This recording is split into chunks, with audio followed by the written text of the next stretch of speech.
He saw it coming. Not the punch. Not the shove. Not the moment his back hit the locker so hard the metal buckled inward. He saw what was about to happen. Next, the kid everyone called Sketch. He didn't move. Didn't flinch. Just stood there with his hands in his pockets, head tilted slightly to the right, watching Marcus like he was solving a math problem. And that's when Marcus should have walked away. Should have laughed it off. Should have done literally anything else. But Marcus was 17, 200 pounds of varsity jacket and bad decisions, and he'd been pushing people around since middle school. So he pushed again. If you're new here, hit that subscribe button, because what happened next? It's not what you think. Sketch wasn't his real name. Liam Reeves, junior year, sat in the back of every class with a notebook covered in drawings nobody ever saw up close. The kind of quiet that makes people uncomfortable. Not shy quiet. Something else. He transferred in September from somewhere in Oregon, and within 2 weeks everyone knew 3 things about him. He never spoke unless spoken to. He drew constantly, and he had this way of looking at you that made you feel like he could see through walls. Marcus had been circling him for weeks, testing. Little things at first. Knocking books off his desk, stepping on his backpack, the usual small cruelties that bullies use to establish territory, and every single time, Liam just picked his stuff up. No reaction, no anger, nothing, which only made Marcus angrier, because what's the point of power if nobody acknowledges it? It was a Tuesday. 3rd period had just ended. The hallway was packed with that specific chaos of high school between classes. Everyone moving in 10 directions at once, lockers slamming, voices overlapping. Marcus was with his crew, riding that post-practice high where everything feels like a stage and you're the main character. He saw Liam at his locker, back turned, alone, and he made his choice. "Hey, Sketch," Marcus said, loud enough for people to hear. "You draw any pretty pictures today?" Liam didn't turn around, just kept organizing his books, slow, methodical. Marcus got closer. "I'm talking to you." That's when Liam closed his locker and turned around, and Marcus saw his eyes, really saw them. There was something in there that didn't match the quiet kid persona. Something old, something patient. "I heard you," Liam said. His voice was soft, measured. "I just don't have anything to say." The crowd was forming now. That magnetic pull of potential violence that draws teenagers like moths. Marcus felt it. The audience. The expectation. He was committed now. So he shoved Liam, hard, watched him stumble back into the lockers with that satisfying metal crash that echoes down hallways. If you're enjoying this, tap that like button. You'll want to remember this channel. Liam steadied himself, looked down at his notebook that had fallen. Pages scattered on the floor, drawings everywhere. And for just a second his jaw tightened, the only indication that something inside him had shifted. Marcus laughed, bent down and picked up one of the drawings. A portrait of their history teacher. Detailed, almost photographic. "This is what you do all day? Draw pictures like a little..." He didn't finish, because Liam moved.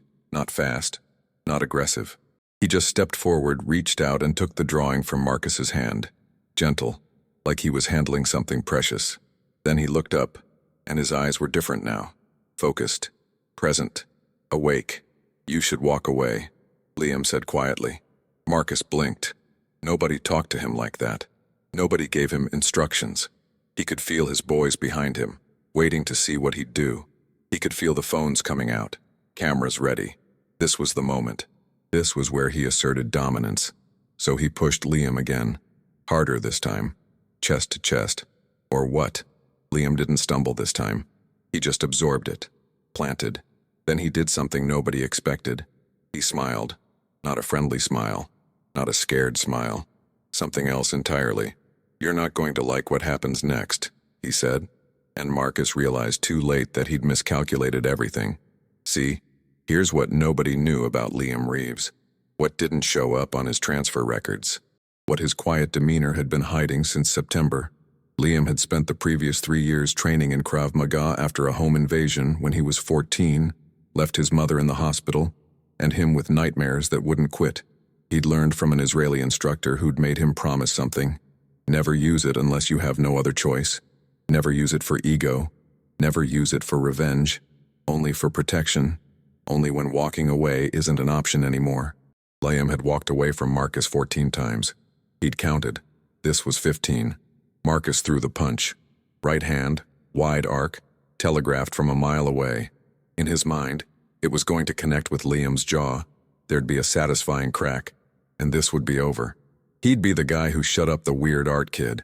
Story told at parties. Legend secured. The punch never landed. Liam moved his head 2 inches to the left.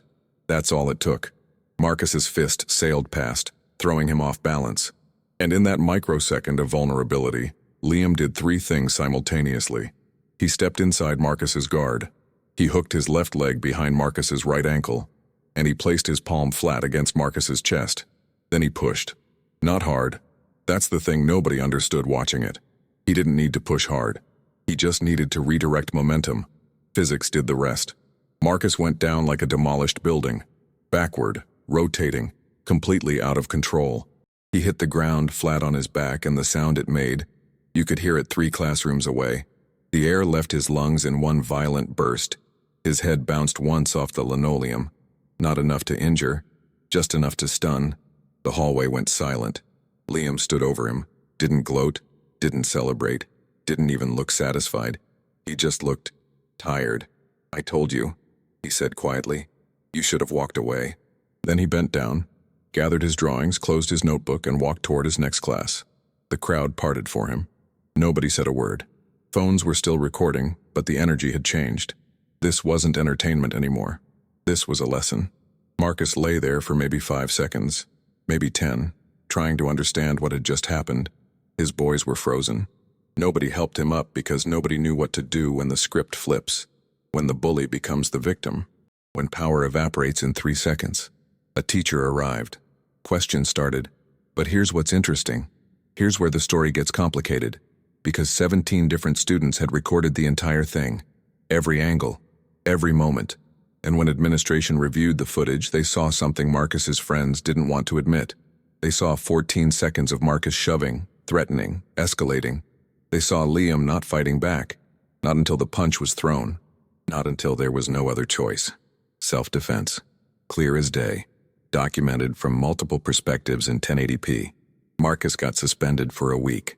Liam got called to the principal's office, where he expected punishment and found something else instead.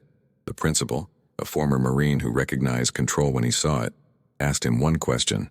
"Why didn't you fight back the first 14 times?" Liam looked at him. "Because I didn't have to," he said. "Subscribe if you're still watching. Trust me, you'll want to see where this goes." The aftermath was weird. Marcus came back from suspension quieter.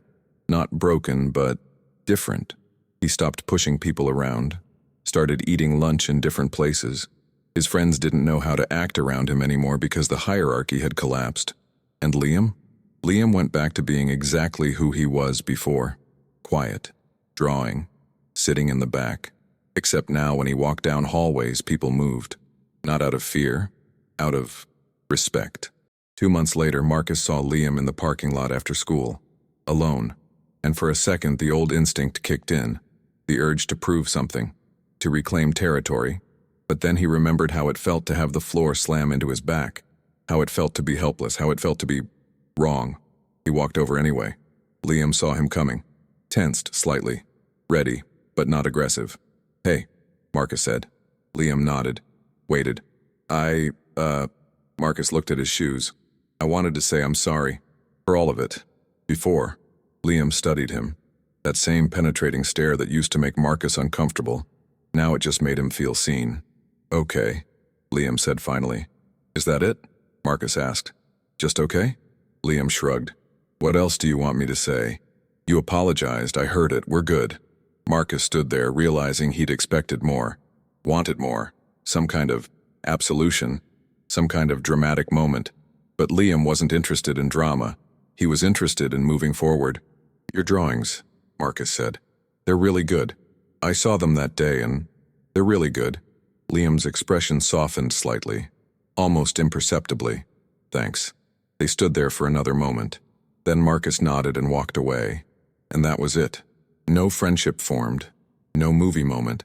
Just 2 people who'd collided violently and then moved on. Life isn't always about redemption arcs and transformation. Sometimes it's just about learning a lesson and carrying it forward. But here's what stayed with Marcus. What kept him up some nights. It wasn't the embarrassment, it wasn't the suspension. It wasn't even the video that circulated for weeks and made him a meme in 3 different group chats. It was the moment before Liam moved. That moment when Liam had looked at him and said, "You're not going to like what happens next." Because in that moment, Marcus had seen something that terrified him more than any punch ever could. He'd seen someone who had chosen not to hurt him a dozen times before. Someone who could have destroyed him any of those previous incidents but decided not to. And he'd pushed until that choice was taken away. That's the thing about real strength. It's not about being able to hurt people. It's about being able to hurt people and choosing not to until you absolutely have no other option. Liam had that strength at 17. Most adults never develop it. The video still exists somewhere. Posted and reposted and saved and shared. Marcus is frozen forever in that moment of misjudgment. Flying backward. Learning physics the hard way.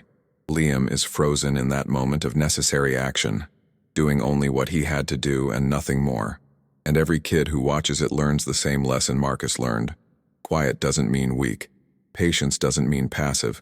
And some people are dangerous precisely because they work so hard not to be. So if you're watching this because you've been the Marcus in someone's story, maybe think about why. Maybe think about what you're actually proving when you push someone around. And if you're watching this because you've been the Liam, keep being who you are. Keep choosing patience, keep walking away. Until you can't anymore. And then do exactly what you need to do. Nothing more. Nothing less. Drop a comment and tell me, have you ever misjudged someone completely? Have you ever seen the quiet kid in class and wondered what they were actually capable of? Because after that Tuesday in November, everyone at that school wondered the same thing about Liam Reeves. And nobody ever found out. Because he never had to show them again. Next video, we're talking about the substitute teacher who walked into the wrong classroom and accidentally prevented something nobody saw coming. You're not going to believe how this one ends, but that's next time. Right now, hit subscribe, hit that notification bell. And remember, the most dangerous person in any room is the one who doesn't need to prove it.